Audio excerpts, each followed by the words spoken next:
Todo lo hacemos en el nombre del Padre, del Hijo y del Espíritu Santo. Buenas noches a todos. Y el tema que se me ha pedido desarrollar lleva por título: con María y los apóstoles, el Espíritu Santo nos hace discípulos y misioneros. Ese es el tema. Con María y los apóstoles, el Espíritu Santo nos hace discípulos y misioneros. Bueno, vamos a hacer un pequeño recorrido. Ordinariamente, nuestro cristianismo, y lo repito, ordinariamente, nuestro cristianismo comienza con el acompañamiento de otros. La mayoría de las veces, ordinariamente, son nuestros papás, nuestros padrinos, los que nos acompañan en lo que se conocen como los sacramentos de iniciación cristiana. A ver, ¿cuáles son los sacramentos de iniciación cristiana? El bautismo, la Eucaristía y la confirmación. Gloria a Dios, para los que ya lo sabían. Ahora, hasta ahí llega el acompañamiento de otros en nuestra vida cristiana. Pero a partir de la confirmación, ahí ya somos nosotros individualmente los que tenemos que mantenernos dentro de la fe. ¿Se entiende? Hasta la confirmación, los papás, los padrinos, ¿verdad? Todos ahí, la familia nos acompaña. Por eso, una de las cosas que más debemos de pedir por nuestros familiares, amigos, hermanos, es la gracia de la perseverancia final. Para que a pesar de las vicisitudes que cada uno de ellos vive en la vida, al final de ella estén agarrados de Cristo y sean salvos. Y es algo que hay que pedir también para nosotros mismos. No vaya a ser, dice Pablo, que habiendo yo predicado, quede afuera. Entonces, sabiendo que ya pasados esos momentos de iniciación cristiana, ya somos nosotros los que tenemos que hacer una lucha, entre comillas lucha, por mantenernos en la fe. Hay un requisito que Dios nos reclama para no dejar de asistirnos a través del Espíritu Santo. Y con esto quiero empezar. Hay un requisito, el requisito que Dios ha puesto para no dejarnos de asistir a través del Espíritu Santo. El requisito es este: que pase lo que pase, vivamos lo que vivamos, suframos lo que suframos, entendamos o no entendamos, no nos soltemos de Cristo. Ese es el único requisito. Fíjense bien, hay una acción diferente en las tres personas de la Santísima Trinidad. La acción del Padre es una, la acción del Hijo es una y la acción del Espíritu es otra. Para que el Espíritu actúe, hay un requisito único: que no nos soltemos de Cristo. En el capítulo 15 del Evangelio de San Juan, específicamente en el versículo 5, Jesús, el Verbo encarnado, nos dice: yo soy la vid, vosotros los sarmientos. El que permanece en mí y yo en él, ese da mucho fruto, porque separados de mí no podéis hacer nada. Palabra del Señor. Gloria y honor a ti, Señor Jesús. Oiga, qué contundentes y lapidarias las palabras de Jesús separáis de mí, no podéis hacer nada. El Espíritu Santo va a actuar si tú no te separas de Cristo. Por eso la iglesia, madre y maestra sabia, nos dice: para poder comulgar debes de estar en gracia de Dios, es decir, en amistad con Cristo. No puedes estar separado de Cristo y esperar que el Espíritu Santo actúe en ti. Grábense ese requisito para entender lo que trataré de transmitir en esta charla. Si no nos soltamos de Cristo, el Espíritu Santo comenzará y continuará hasta el final de nuestras vidas un proceso de santificación. Y óiganlo bien, te guste o no te guste, si no te sueltas de Cristo, el Espíritu Santo no te va a soltar tampoco a ti. Y aunque no lo entiendas muchas veces, te va a llevar por un proceso de santificación. Y este proceso lo realiza en 3 pasos. El primero, quiero recordar que ya hablamos de los sacramentos de iniciación cristiana. Ya recibidos esos sacramentos, el Espíritu Santo, el proceso de santificación que empezamos nosotros ya como adultos en la fe, se da en 3 pasos. Primero, a través de un encuentro personal con Cristo. Ahí es lo primero. Ahí ya no son que tus padrinos te llevaron, que tu padrina, que tu mamá, que tu papá te confirmaron y te bautizaron. No, tú y Cristo tienen que tener un encuentro sin padrinos, personal. Ese es el primer paso. Segundo paso, a través de un proceso de conversión personal. Y el tercer paso, a través de los frutos de nuestra conversión en nuestro propio apostolado. Repito los 3 pasos. Primero, encuentro personal con Cristo. Segundo, proceso de conversión personal. Tercero, los frutos de nuestra conversión en nuestro propio apostolado. Y vamos a estudiar estos 3 pasos. Cómo los vivió la Santísima Virgen María, cómo lo vivieron los apóstoles y cómo lo hemos vivido en nuestras propias vidas cada uno de nosotros. Espero que al final de esta charla entendamos 2 cosas. Primero, ¿por qué la Santísima Virgen está tan por encima de cualquier otra criatura? ¿Por qué la Iglesia enseña que a María hay que darle hiperduría? No solo honra, hiperhonra, mucho más que cualquier otro santo. Esa es la primera cosa que espero lograr después de esta charla. Y la segunda es que ustedes y yo también, porque el predicador es el primero que se predica, entendamos qué es lo que debemos de saber para estar preparados para que el Espíritu Santo nos santifique hasta el final de nuestras vidas. Empecemos. Vayamos por el primer paso. Un encuentro personal con Cristo. ¿Cómo vivió la Santísima Virgen su primer encuentro personal con Cristo? ¿Cómo lo vivió? Dice el Evangelio de San Lucas, en el capítulo 1, en el versículo 35. Evangelio de San Lucas, capítulo 1, versículo 35.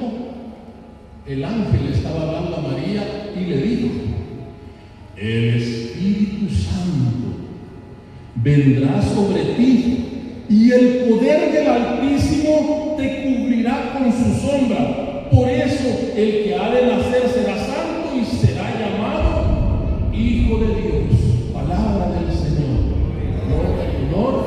ti, Señor Jesús, cuando el Espíritu Santo, según lo que dijo el ángel, se posó sobre la Virgen María, ella tuvo su primer encuentro personal con Cristo. ¿A dónde estaba Cristo?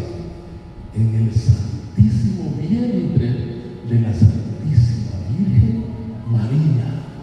Y tuvo el privilegio de tener en su vientre y formar en su vientre la humanidad del mismísimo Verbo de Dios encarnado. Dicho de otra manera, no hay nadie que pueda arrogarse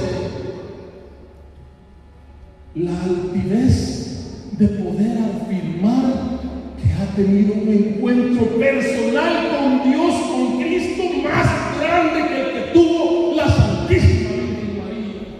Nadie puede decirlo, nadie, porque ella lo tuvo en sus entrañas, lo formó en su vientre, lo cuidó desde niño, lo cuidó en su adolescencia, su juventud, y siguió cerca de él, sin separarse, como Cristo lo manda, hasta el último de sus días. Mire qué bonito el encuentro personal con Cristo, modelo para todos los cristianos, es el que tuvo la Santísima Virgen María. ¿Y cómo fueron los encuentros personales con Cristo que tuvieron los apóstoles? Bueno, Andrés, que era discípulo de Juan el Bautista, escuchó a Juan decir que Jesús era el Cordero de Dios y decidió seguir. Miren, ese fue el encuentro personal con Cristo vivo de Andrés. Pedro fue llevado ante Jesús por su hermano Andrés, quien le dijo emocionado: hemos encontrado al Mesías. Y ahí Pedro encontró por primera vez a Cristo. Santiago el mayor y Juan, que eran hermanos, los hijos de Zebedeo, estaba en una barca remendando las redes junto a su hermano Juan, Santiago, y su padre Zebedeo. Jesús pasó, lo llamó, y ellos dejaron inmediatamente la barca y a su padre y decidieron seguirlo, dice la palabra de Dios. Ese fue el encuentro personal con Cristo vivo de Santiago y de Juan. Y Felipe dice que Jesús decidió ir a Galilea y se encontró directamente con él. Jesús le dijo: sígueme, y él lo siguió. Ese fue el encuentro personal con Cristo vivo de Felipe. Bartolomé, que era amigo de Felipe, le dijo que habían encontrado, Felipe le encontró a Bartolomé, que habían encontrado al Mesías. Natanael dudó y dijo: de Nazaret no puede salir algo bueno. Al acercarse, Jesús lo sorprendió diciéndole: antes que Felipe te llamara, cuando estabas debajo de la higuera te vi. Natanael, dice la palabra de Dios, creyó de inmediato. Perdón que no les ponga toda la cita bíblica, pero no quiero alargar mucho la prédica, pero todo esto está respaldado en la Biblia. Finalmente, Mateo trabajaba como recaudador de impuestos. Jesús, que pasaba por ahí, le dijo: sígueme. Mateo se levantó, dejó todo y luego organizó un gran banquete en su casa para Jesús. Bueno, como ustedes pueden ver, la Virgen María y los apóstoles, de una forma cada quien diferente, tuvieron un encuentro con Jesús vivo. Una pregunta: levanten la mano los que ya tuvieron un encuentro con Jesús vivo. Gloria a Dios por los que le han levantado. No les quiero preguntar cómo fue, porque hay muchas formas, como lo he visto en los apóstoles, por los que Cristo puede presentarse a nosotros o nosotros encontrarlo y tener una forma de encontrarlo. Lo que sí yo les quiero decir para los que no levantaron la mano,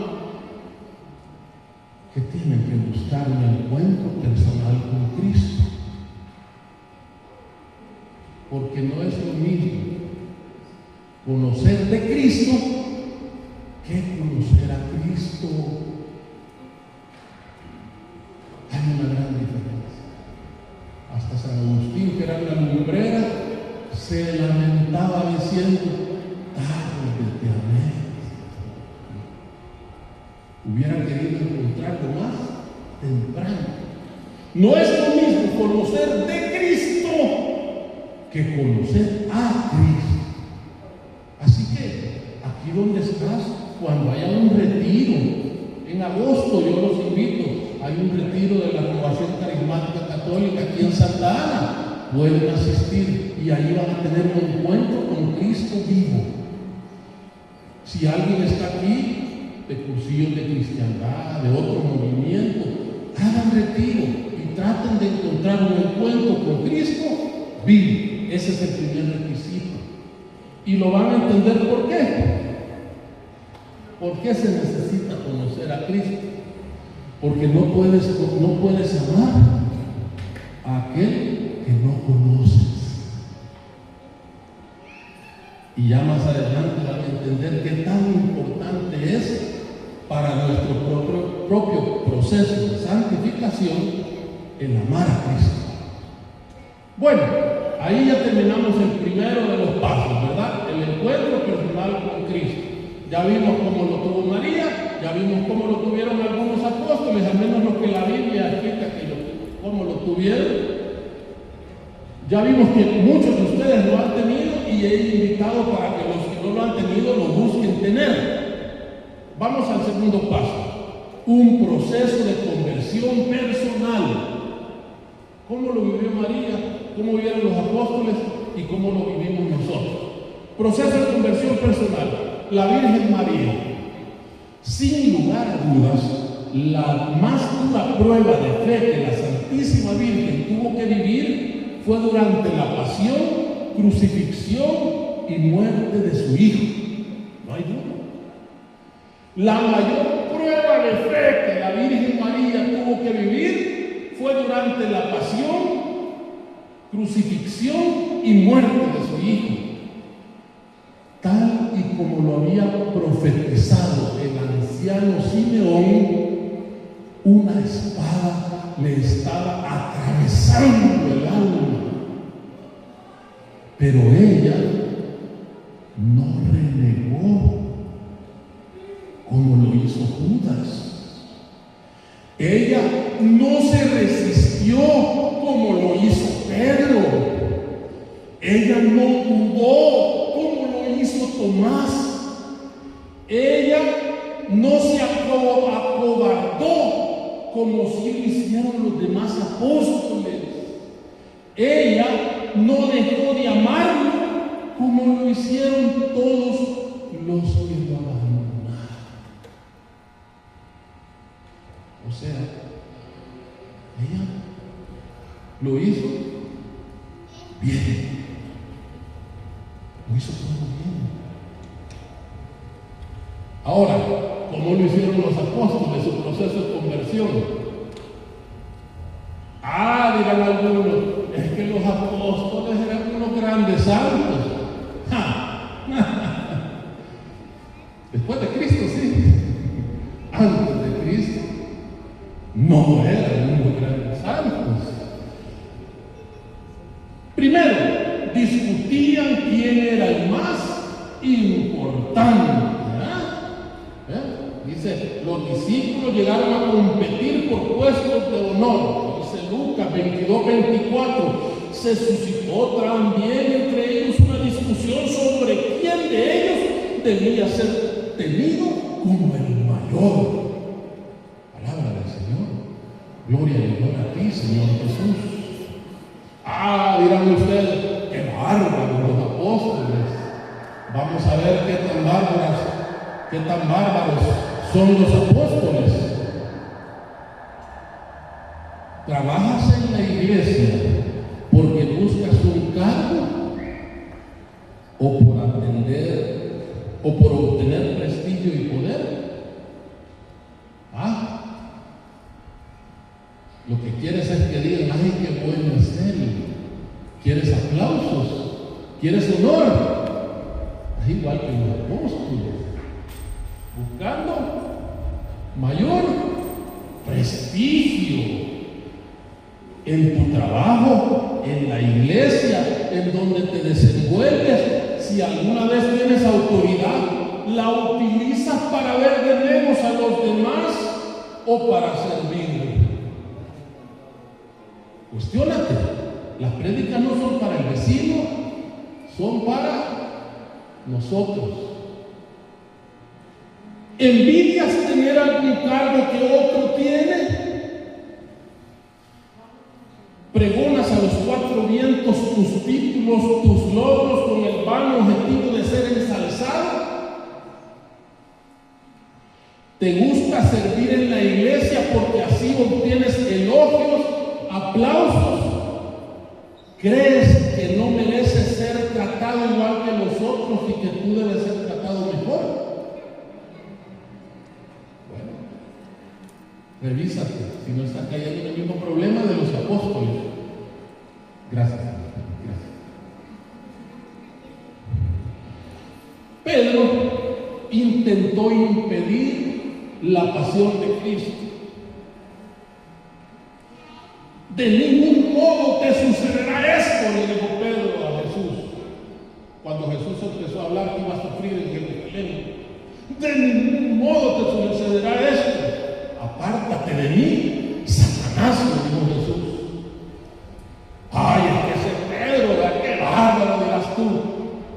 Pero los reclamos cismáticos que hacen al Papa y a las autoridades de la iglesia sobre sus decisiones válidas y legítimas, ¿participas tú en eso? Pues está cayendo en el mismo pecado. El posible cisma que se puede provocar por la fraternidad sacerdotal San Pío X se ordenan obispos en julio y ya están advertidos que van a ser excomulgados. Es un ejemplo de los que cuando quieren hacer las cosas como ellos dicen y no como dice Jesús. ¿Cómo le dice Jesús? Apártate de mí, Satanás. Los cismáticos no se están peleando con el Papa, no se están peleando con los sacerdotes, se están peleando con Cristo. Bueno, aquí acaba de haber un cambio de autoridades de los frailes dominicos a sacerdotes diocesanos. Espero que no vaya a haber alguno desubicado que no quiera entender que es la voluntad de Cristo y no la de Él, y se quiera poner en cisma con las nuevas autoridades diocesanas. Porque no te vas a estar peleando con los padres, te vas a estar peleando con Jesús. Hay una canción muy linda que las estudiantes, que las mujeres, más que todo, porque ellas en la Asunción, el colegio de la Asunción, le cantaban a la Virgen María: no donde quiero ir, voy allí, no donde quiero estar, voy a estar. María, decían ellas, en este caso, Jesús me mostrará lo que mejor será para mí. No lo que tú quieras, es lo que Cristo quiere. Pero los apóstoles, es que ellos eran imprudentes. Pedro le cortó la oreja a Malco. Dirás otro, reaccionó con violencia ante lo que estaba pasando. Otro ejemplo de una imprudencia de un apóstol. Y dirás, ¿le has reclamado a Dios alguna vez por alguna pérdida dolorosa que hayas tenido? ¿Le has reclamado a Dios porque tu situación económica es insostenible? ¿Porque perdiste un ser querido? Te estás poniendo en la posición de Pedro cortándole la oreja a Malco. Jesús le dijo: guarda tu espada.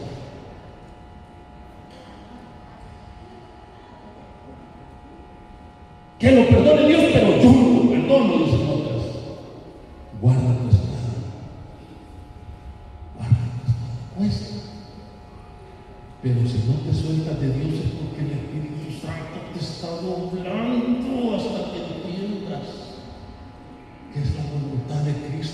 tuya. También las asuncionistas, mi hermana es de la Asunción, salió del colegio de la Asunción, por eso conozco un poco de eso, cantaban esta: Señor, yo estoy aquí para cantarte a tu manera, te doy lo que yo fui, lo que yo soy, mi vida entera. Hay mucho que cambiar dentro de mí, si soy sincero, ayúdame a vivir a tu manera, no a las mías. Bueno, y los que huyeron, los cobardes, todos se fueron del Getsemaní. Dice Mateo 26:56, entonces todos los discípulos, dejándolo, huyeron. Te has ido del movimiento, del grupo, de la parroquia, porque las cosas ya no son como tú querías que fueran. A las primeras dificultades te alejas de Dios. Sos igual a los que huyeron el día de Getsemaní.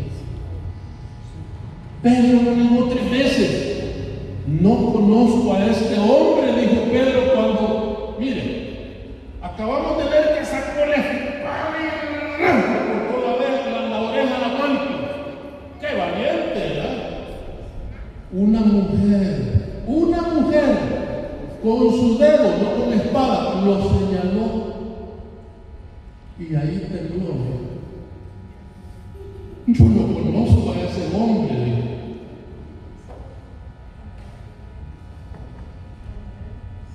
Es que cuando estamos en las cosas de Dios aquí, aleluya, gloria a Dios, bailemos, aunque digan que estoy loco, pero Cristo no lo deja. Pero en el trabajo, cuando estás con tus amigotes, con los que dicen bayuncadas, ¿qué? Jesús, no lo conozco. ¿Se entiende?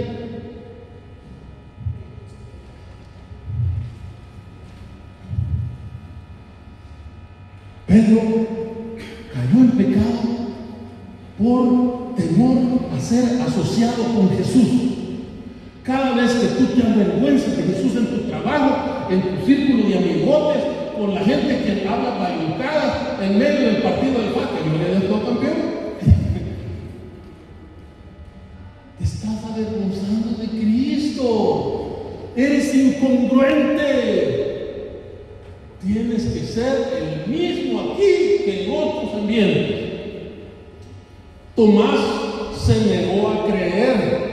El Evangelio de San Juan, en el capítulo 20, versículo 25, dice que Tomás expresó: si no veo, no creeré. Palabra del Señor.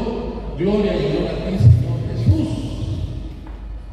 Eres de los intelectuales que todo tiene que pasar por pruebas científicas para que creas. Decía Pascal, la poca ciencia hace del hombre un ateo y la mucha ciencia lo hace un ferviente creyente. No quiero entrar en ese tema, es muy profundo. Solo les puedo decir, con los descubrimientos científicos, si se quieren ir por ese lado, y la teoría del ajuste fino, es razonablemente mucho más racional creer en la existencia de Dios que no creer. Es decir, el que no cree es un irracional frente a los nuevos descubrimientos científicos. No quiero profundizar más en eso. Bueno, Judas Iscariote era un ladrón, dice el Evangelio. Tú robas en tu trabajo, tu tiempo, tu ahínco, tu esfuerzo. Como comerciante, si compras y vendes, haces trampa, pues entonces estás igual que Judas. Robas en tu parroquia, robas en tu trabajo, robas a tu cliente, estás trabajando en la iglesia no por amor a Dios, sino para ver si consigues dinero. ¿Pasa? ¿O no pasa?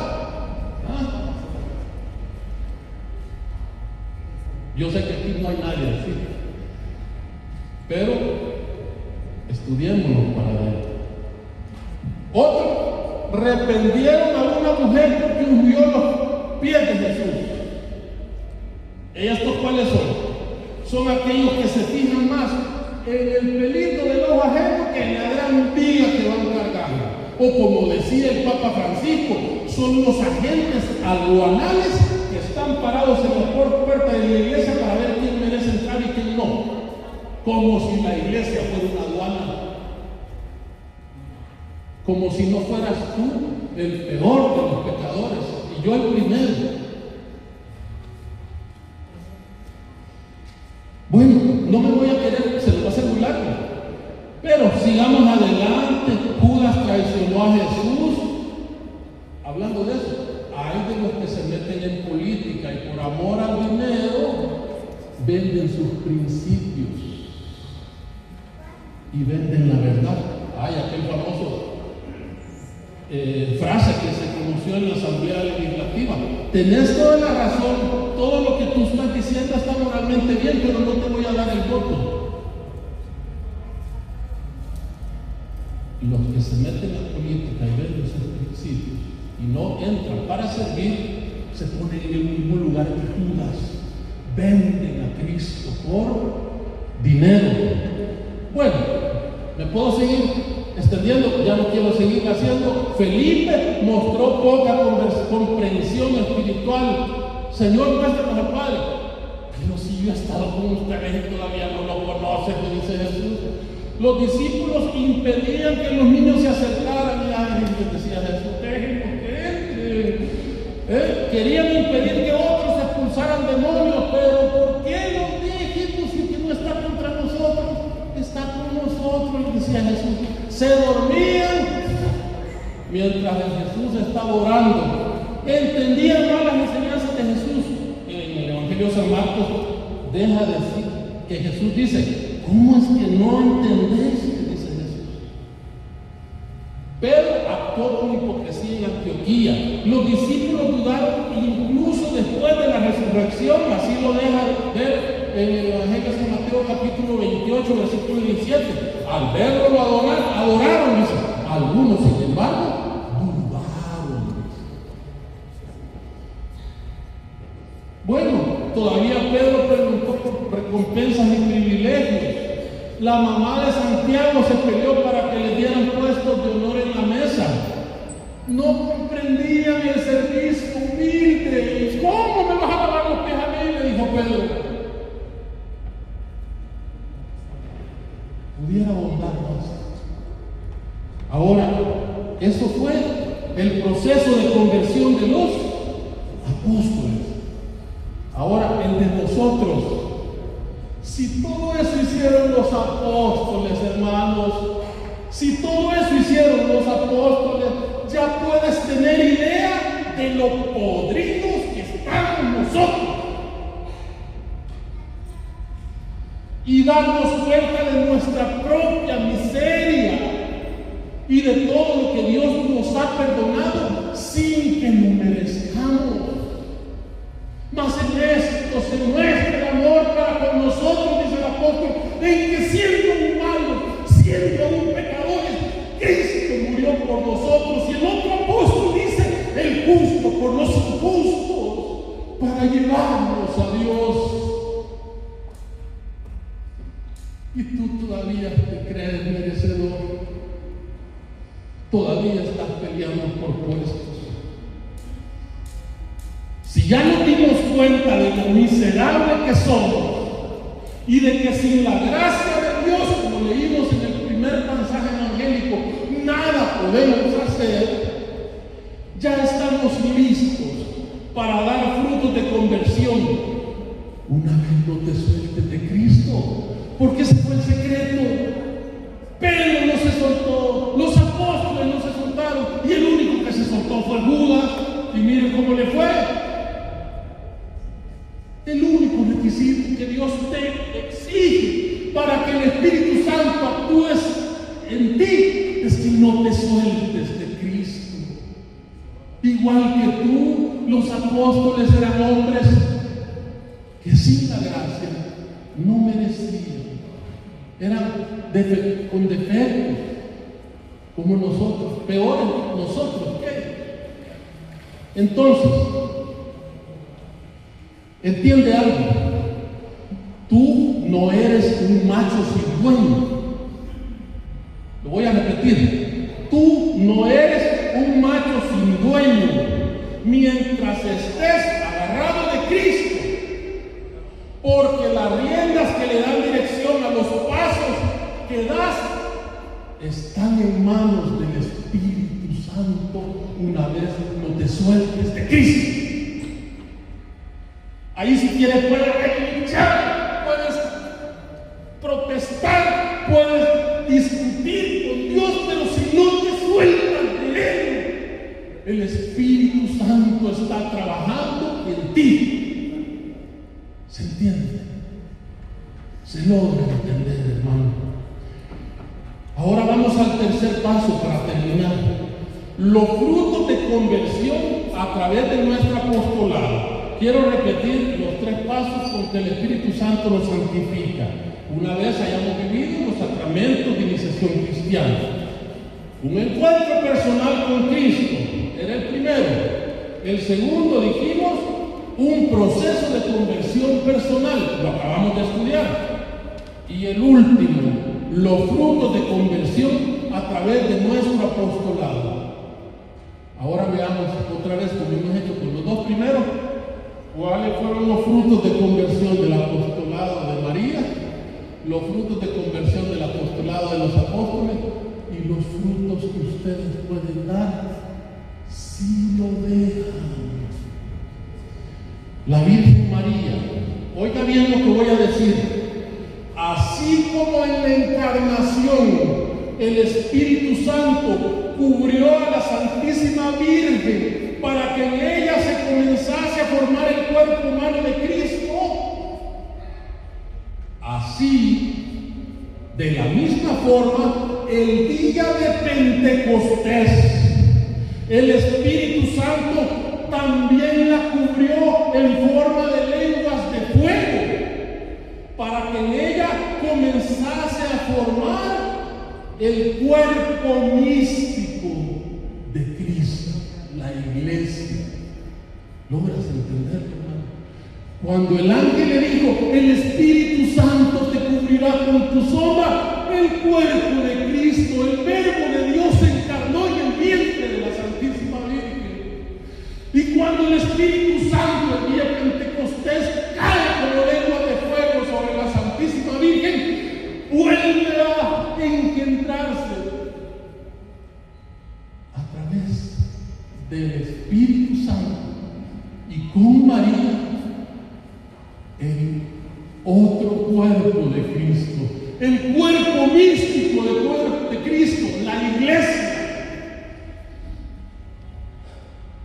Por eso San Agustín llamó a la Virgen María la absolutamente pura, y la Iglesia ortodoxa ha llamado a María Santísima la toda santa.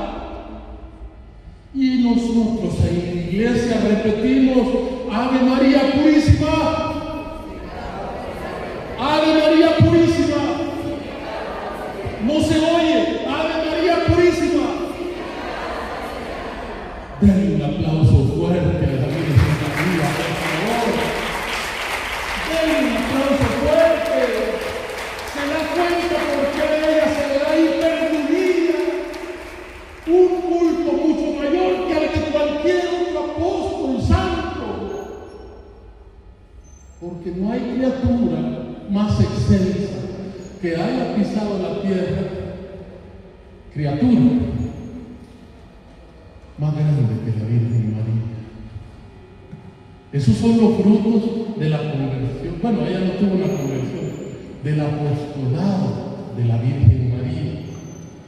Y el fruto del apostolado de los apóstoles, después de Pentecostés, transformados por el Espíritu Santo, se convierten en testigos heroicos y mártires. Miren, los que tenían miedo, los que dudaban, los que reclamaban, los que se resistían, se vuelven valientes.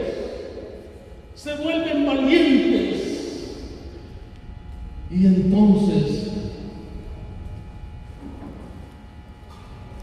son hechos verdaderos apóstoles. ¿Por quién? Por el Espíritu Santo.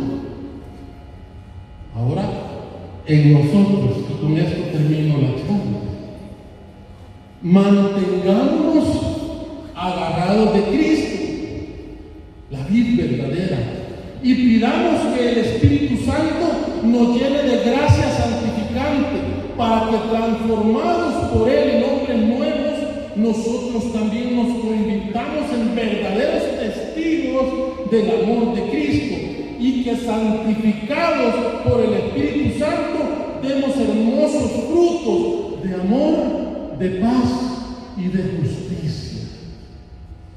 Al experimentar una genuina compulsión, comenzamos a servir a Cristo por amor y no por ningún interés egoísta.